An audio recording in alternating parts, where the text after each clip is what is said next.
peu importe la raison pour laquelle vous... Tu sais, je peux pas me sentir bien si je savais que je n'avais pas donné tout ce que j'avais pour être la meilleure version de moi-même.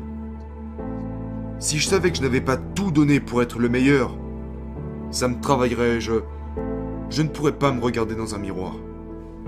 Donc, la raison pour laquelle je peux prendre ma retraite maintenant et ne pas stresser à propos de ça est parce que je sais que j'ai fait absolument tout ce que je pouvais faire pour être le meilleur joueur de basket possible. Le troisième pilier est d'être inarrêtable. De ne jamais laisser vos coéquipiers lever le pied.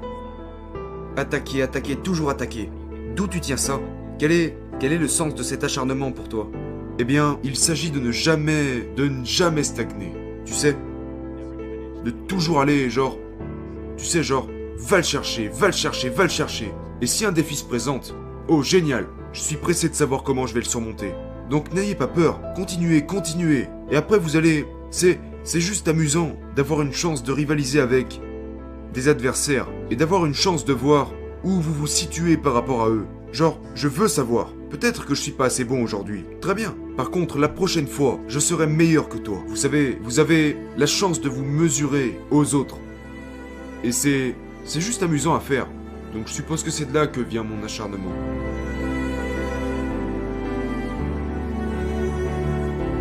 Je devais apprendre plus que les autres parce que il y a eu une année où, quand je jouais au basket en Italie, j'étais plus grand et plus rapide que les autres. Vers 11 ans à peu près. Et puis après, je suis retourné en Amérique et ce n'était plus du tout la même chose. Parce que les autres gamins étaient plus grands et plus rapides que moi. Je suis passé par un été à jouer au basket en Amérique où je n'ai pas réussi à marquer un seul point. C'était pendant un championnat et je n'ai pas marqué un seul point. Et c'était dévastateur pour moi. Mais je me suis dit, non, je ne vais pas abandonner.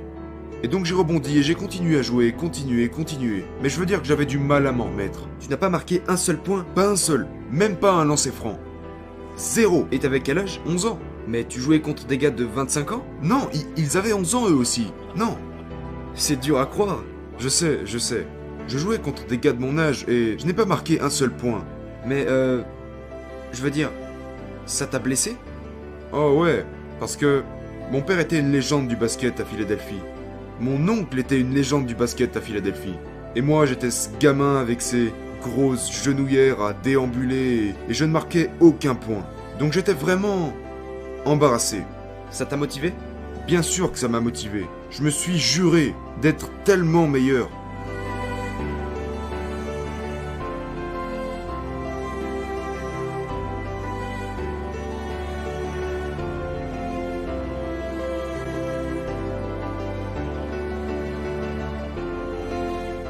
Quand tu vis des moments comme ça où tu es embarrassé, quand tu es rabaissé et que les autres te surpassent sans que tu puisses marquer un seul point, est-ce que tout ça te motive encore plus?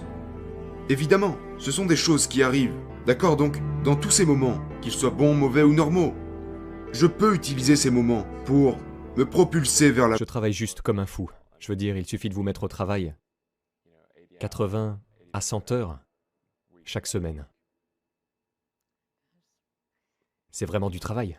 Toutes ces choses améliorent les chances de succès. Je veux dire, si d'autres personnes consacrent 40 heures par semaine de travail et que vous consacrez 100 heures par semaine, alors même si vous faites la même chose, vous savez qu'en un an, vous réaliserez ce qu'ils accomplissent. Vous réaliserez en 4 mois ce qu'ils ont pris un an pour accomplir. J'aime votre éthique du travail.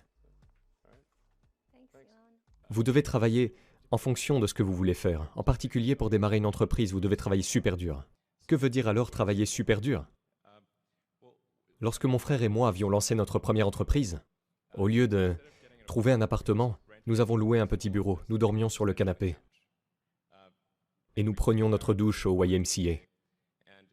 Nous avions tellement eu chaud que nous n'avions qu'un seul ordinateur. Donc, le site web était ouvert pendant la journée et je codais la nuit. 7 jours par semaine, tout le temps.